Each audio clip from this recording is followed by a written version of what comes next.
आप सभी को जय मसीह की। प्रभु आप सभी को बहुत आशीष दे।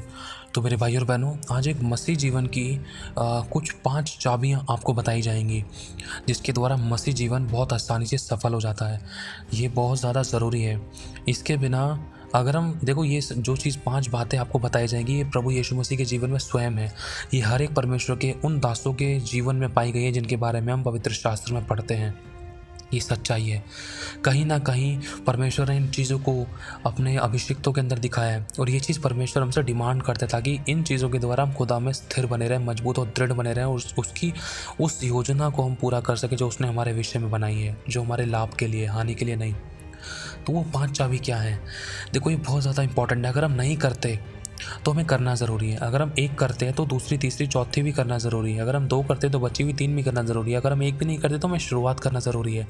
कोई परफेक्ट नहीं है। धर्मी चाहे 7 बार गिरे तब भी परमेश्वर उठाएगा। वचन में लिखा है, अगर हम उठना चाहते हैं तो प्रभु हमें उठाएगा। तो शुरुआत करते हैं। सबसे पहली चाबी क्या है? अगर हम देखें, 5 प्रकार की चाबियां हैं जिसके द्वारा हम मसीह जीवन में जयवंत जीवन जी सकते हैं। एक प्रभु पर विश्वास करने के द्वारा जयवंत जीवन, कि कोई शत्रु का अटैक, कोई दुष्ट आत्मा का अटैक, कोई शैतान की चाल, कोई गड़बड़ियाँ, कोई विरोधी, कोई ऐसी, कोई कैसी भी शैतान की चालें हैं, या कोई कैसी भी परिस्थितियां हैं, सिचुएशन है, या कोई कैसी भी परीक्षाएं हैं, या कुछ भी चुनाव की परिस्थिति है, सब चीज़ों में हम जय पा सकते हैं। या कोई कितना भी बड़ा दुष्ट आत्मा का कोई अटैक ज़िंदगी में होने वाला था या किसी के ऊपर हुआ था, तो हम हर चीज़ों से खुद भी जय पा सकते हैं, सामने वाले को भी जय दिला सकते हैं, क्योंकि यीशु मसीह ने यही चीज़ की थी। अगर हम देखें तो यीशु मसीह ने एक बात के लिए अपने चेलों को ज़रूर बोला था। लिखा है, एक ऐसी जाति है जो बिना उपवास और प्रार्थना के नहीं जाती। तो सबसे पहली जो चाबी है वो उपवास करना। एक मसीह की ज़िंदगी में उपवास ज़रूर होना चाहिए। उपवास एक मसीह की ज़िंदगी का हिस्सा होना चाहिए। ध्यान रखना, एक दिन में, 2 दिन में कम से कम हमें उपवास ज़रूर रखना चाहिए अपने लिए, पर्सनली, ताकि हमारा रिश्ता खुदा के साथ और अच्छा हो, हमारा जीवन खुदा के ग्रहण योग्य हो। सिर्फ भूखे रहना ही उपवास नहीं होता। अगर आपको उपवास के बारे में जानना है तो वीडियो के नीचे डिस्क्रिप्शन में अगर आपको देखना है तो इसी चैनल के प्लेलिस्ट में जाकर चेक कर सकते हो। बहुत सारी उपवास की वीडियोस मिलेंगी और बहुत इंपॉर्टेंट है, मैंने अपनी ज़िंदगी में अपनाया है। तो सबसे जो मेन चीज़ है, प्रभु ने कहा है, एक ऐसी जाति है जो बिना उपवास और प्रार्थना के नहीं जाती। सबसे पहला उपवास रखने की चाबी। दूसरा, उपवास के साथ प्रार्थना की चाबी। अगर हमारा रिश्ता सही नहीं है प्रभु के साथ, अगर हमारा प्रार्थना का जीवन नहीं है, अगर हम प्रार्थना में नहीं बैठते, संगति नहीं करते प्रभु के साथ प्रार्थना में, तो कहीं ना कहीं प्रार्थना की कमी के कारण है ना, एक विश्वासी गिर जाता है। क्योंकि यीशु ने साफ बोला, एक ऐसी जाति है जो बिना उपवास और प्रार्थना के नहीं जाती। ये दोनों एक चीज़ नहीं है, दोनों अलग अलग है। यीशु मसीह ने चेलों को तैयार करने से पहले, लिखा है, सारी रात उसने प्रार्थना में बिताई, रात भर प्रार्थना करता रहा, फिर उसके बाद उसने चेलों को चुना। उसको पता है, क्योंकि चेलों को चुनना कोई आसान काम नहीं है, इसलिए उसने सारी रात प्रार्थना में बिताई। सोचो प्रार्थना करना कितना इंपॉर्टेंट है।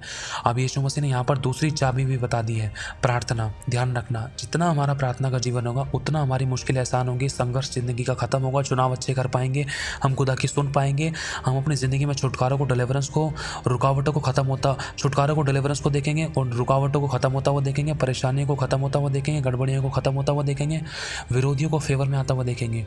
ध्यान रखना, छुटकारों को देखेंगे, अपनी लाइफ में हर एक प्रकार के डिलीवरेंस को देखेंगे, चाहे कैसे भी, शारीरिक, आत्मिक, आर्थिक, संसारिक, हर प्रकार के डिलीवरेंस को देखेंगे हम अपनी ज़िंदगी में। छुटकारों को देखेंगे किसके द्वारा? प्रार्थना के द्वारा, है ना। प्रभु काम करेगा। पहला उपवास की चाबी, दूसरा प्रार्थना की चाबी, और तीसरी चाबी है पवित्रता की। क्योंकि लिखा है, हमारा परमेश्वर पवित्रता के कारण महाप्रतापी है। अगर हम पवित्रता का जीवन जीते हैं, क्योंकि मेरे भाई और बहनों, प्रभु ने कहा है, पवित्र बनो क्योंकि मैं पवित्र हूँ। तुम्हारा बुलाने वाला पवित्र है। और हम जितना पवित्रताई में चलेंगे उतना हम हर एक चीज़ को मेंटेन कर पाएंगे। जितना पवित्रताई में चलेंगे उतना हम हर चीज़ को हैंडल कर सकेंगे, चाहे कितना भी बड़ी जिम्मेदारी है, चाहे कितनी भी बड़ी रिस्पॉन्सिबिलिटीज़ है, घर की, परिवार की, फैमिली की, कलीसिया की, सेवा की, घर की, नौकरी, बिजनेस, खाना पीना, चलना फिरना, उठना बैठना, सोना जागना, और अपनी जिम्मेदारियाँ, प्रार्थनाएं, बैठना, हर चीज़ को अच्छे तरीके से मेंटेन कर पाएंगे अगर हम पवित्रता में अच्छे से चलें। क्योंकि पवित्रता के द्वारा पवित्र आत्मा हमारी अगुवाई करता है। पवित्रता के द्वारा हम खुदा के और निकट आते हैं, उसकी सुन पाते हैं। क्योंकि लिखा है, अगर हम देखें अगर हम पवित्रता में, तो हमारी प्रार्थना सुनी जाएगी। क्योंकि वचन में लिखा है कि देखो, तुम्हारे ही पापों के कारण मैं तुम्हारी प्रार्थना नहीं सुनता, पापों के कारण। और पाप का और पवित्रता का देखो कितना दूर दूर तक कोई नाता नहीं है, समझना। और लिखा है, तुम्हारे ही अधर्म के कामों के कारण मैंने तुम्हारी प्रार्थना नहीं सुनता, तुमसे अपना मुंह छिपा रखा है। इसलिए मेरे भाई और बहनों, पवित्रता की परमेश्वर डिमांड करता है। और लिखा है, उस पवित्रता के खोजी बनो जिसके बिना कदापि कोई परमेश्वर को देख भी नहीं सकता। एक पवित्रता की परमेश्वर डिमांड करता है। व्यवहारों में, विचारों में, कामों में, शब्दों में, सोचों में, हर चीज़ में पवित्रता। अगर गिर गए तो दोबारा से पश्चाताप करके फिर से उठना है। कोई परफेक्ट नहीं है, रोना कलपना नहीं है, माफ़ी मांगनी है दिल से। प्रभु हाँ मुझसे पाप हो, अपने पाप का अंगीकार करना है, माफ़ी मांगनी है, पश्चाताप करके फिर से उठना है। प्रभु यहाँ मैं गिर गया, मैं इस गलती को तेरे आगे मानता हूँ, फिर से मुझे मजबूत कर, ये गलती मुझे दोबारा ना हो, मेरी मदद कर, मैं अपने आप से नहीं कर पा रहा, तेरे लहू से मुझे धो दे, शुद्ध कर। मैं इस पाप के लिए तेरे आगे पश्चाताप करता हूँ, माफ़ी मांगता हूँ। मैंने शब्दों से, विचारों से, कामों से, व्यवहारों से, आंखों से, सोचों से, शब्दों से, किसी प्रकार से प्रभु मुझसे हुआ, मुझे क्षमा कर दे, तेरे लहू से मुझे धो दे, मुझसे पाप हुआ। पश्चाताप करके फिर से उठना है। देखो पहली चाबी हो गई उपवास की। बिना उपवास के मसीह जीवन आसान तरीके से नहीं बढ़ सकता, ध्यान रखना, क्योंकि यीशु मसीह ने स्वयं उपवास रखा था। 40 दिन तक उसने खाना पीना नहीं खाया। ये वचन में साफ लिखा है। बपतिस्मा लेते के साथ ही वो बिना भोजन के, बिना आहार के वो परीक्षा होती रही उसकी 40 दिन तक। शैतान उसको परखता रहा, लेकिन उपवास के द्वारा उसको जय मिली। आत्मा उसकी अगुवाई करता रहा और वो परमेश्वर की आवाज़ को सुनता रहा और शत्रु के ऊपर जय पाई। उपवास के द्वारा परमेश्वर की हम और उन गहरी बातों को, उन भेदों को, वरन उस डीप रेवलेशन को जान पाते हैं जो हमारी ज़िंदगी का छुटकारे का एक बहुत बड़ा हिस्सा है, जो हमारी ज़िंदगी का हीरा है। उपवास के द्वारा हम उस गहराई तक जा पाते हैं जो हमारे लिए ज़रूरी है। उपवास के द्वारा हम बहुत सी चीज़ों की जड़ तक पहुंच पाते हैं। अगर कोई चीज़ अगर ऐसी है जो हमें परेशान करती थी तो उसकी जड़ को पकड़ पाएंगे। उपवास के द्वारा हमारी परमेश्वर इतनी हमारी स्पिरिचुअलिटी को इतनी स्ट्रॉन्ग कर देगा कि हमें पकड़ा देगा जड़, कि देख इस चीज़ के कारण ये प्रॉब्लम नहीं जा रही थी और इस तरीके से प्रॉब्लम जाएगी। उपवास के द्वारा हमारे शरीर, प्राण और आत्मा में हमें परमेश्वर नियंत्रण देता है।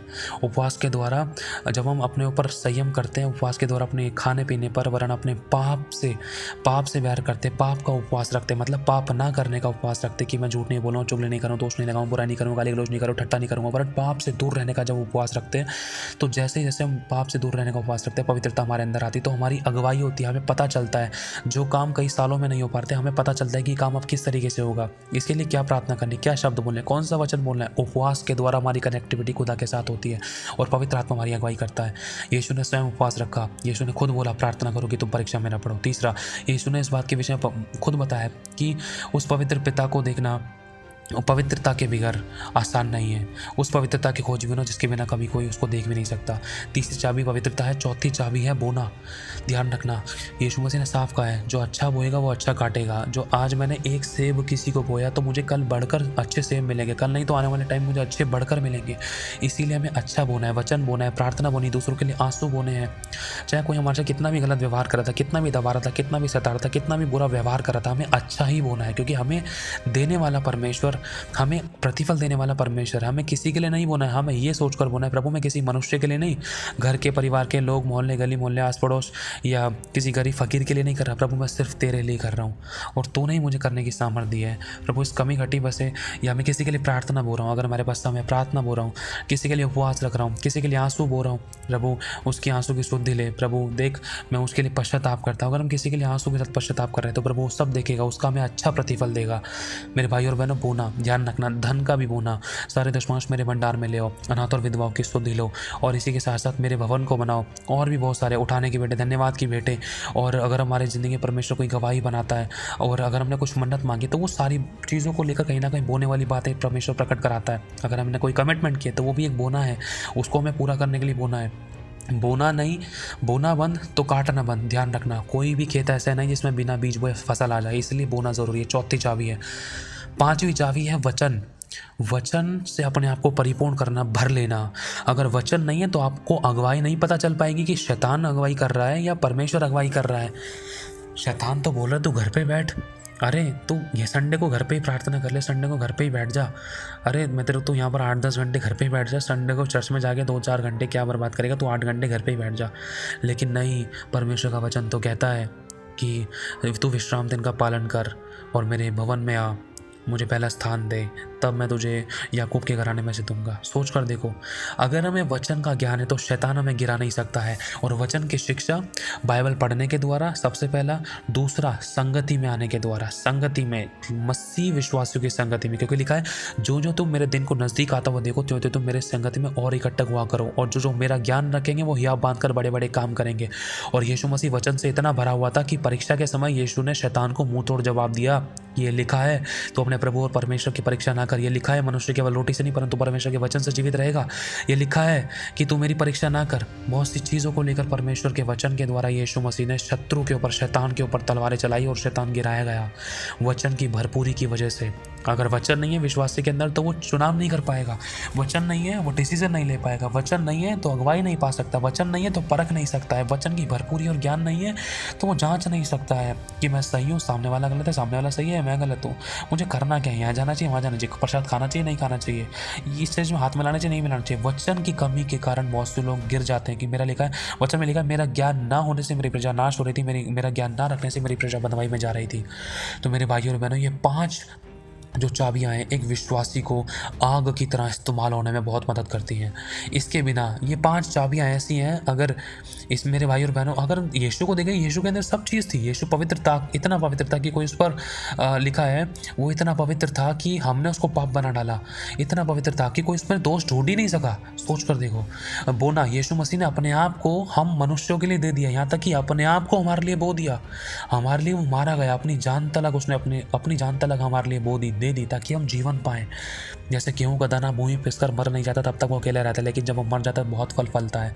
वचन से यीशु भरा हुआ था, हर चीज़ में वचन से आंसर देता था। देखो ये लिखा है, तुम्हारी व्यवस्था में लिखा है, यहाँ लिखा है, वहाँ लिखा है। बोला करता था चेलों को, लोगों को, सेवकों को, फरीसियों को, शास्त्रियों को, मंदिर में, बाहर, सब जगह। और वो प्रार्थना करता था खुद भी, और वो दूसरों को भी यही कहता था कि तुम प्रार्थना करो कि तुम परीक्षा में ना पढ़ो। और उपवास, उसने खुद भी उपवास रखा सबसे पहले, और वही चीज़ दूसरों को सिखा रहा है। ये 5 प्रकार की चाबियाँ एक मसीह विश्वासी को स्ट्रॉन्ग करती हैं, दृढ़ और अटल बनाती हैं, और शैतान छूने नहीं पाता, क्योंकि शैतान जांच लेता है, देख लेता है ये तो वचन और आत्मा से परिपूर्ण है, और इससे पंगा लेना खतरे से खाली नहीं है। इसको छोड़ दो, किसी और को पकड़ो जो कमज़ोर है। खामखा इससे पंगे लेने के द्वारा तक हमें अपनी मौत को बुलाने वाली बातें कहीं ना कहीं ये बांध बूंद के भाग ना देगा। इसको वचन तो बहुत पता है, इसको ये भी पता है बोना, ये बोएगा, ये बोता भी बहुत है, परमेश्वर इसकी सुनेगा, पवित्रता में भी चलता है, मैं तो इसको छू भी नहीं सकता।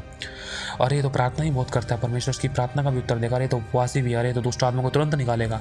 सोच कर देखो, शैतान बहुत चालाक है, और जब उस शैतान को ये 5 बातें नहीं दिखाई देती ना तो वो अटैक करता है। परफेक्ट कोई नहीं है। अभी फिर से उठे, पश्चाताप करें, नई शुरुआत करें। मैं फिर से बताता हूँ, प्रभु का आत्मा बताएगा। सबसे पहली चाबी है उपवास, दूसरी है प्रार्थना, तीसरी है पवित्रता, चौथी है बोना मतलब कुछ भी अपना टाइम, पैसा, एनर्जी, तन मन धन विश्वास योग्यता के साथ प्रभु के राज्य में बोने के द्वारा, प्रार्थना आंसू बोने के द्वारा, प्रभु को समय का दशमांश बोने के द्वारा, और इसके साथ साथ 5वीं चाबी है वचन से अपने आप को भर लो। संगति में आने के द्वारा में वचन शिक्षा प्राप्त होती है। हम सब कुछ घर बैठे नहीं सीख सकते, ध्यान रखना इस बात का, क्योंकि अगर घर बैठे ही, अगर छोटे छोटे बच्चे अगर उनको घर पे बैठे ही पढ़ाया जाता ना तो वो इंजीनियर नहीं बन पाते, डॉक्टर नहीं बन पाते, साइंटिस्ट नहीं बन पाते। स्कूल किस लिए बने, कॉलेजेस किस लिए बने, चर्चेस किस लिए बने, इसलिए बने ताकि सब लोग इकट्ठे होकर मसीह लोग संगति करें। लिखा है चेले रोज रोटी तोड़ते थे, रोज संगति करते थे, रोज प्रार्थना में लौलीन रहते थे। इसलिए संगति में आना जरूरी है, चाहे वो ऑनलाइन संगति होती, चाहे वो चर्च की, लेकिन संडे को प्रभु के भवन में जाना ही एक आज्ञा है, ध्यान रखना। हालेलुया। तो प्रभु आशीष आप सभी को, जय मसीह की। प्रभु आपको इस सब काम करने का अनुग्रह दे और आत्मा दे। हालेलुया। आप कोशिश करो, शुरुआत करो। आमीन। सबको जय मसीह की।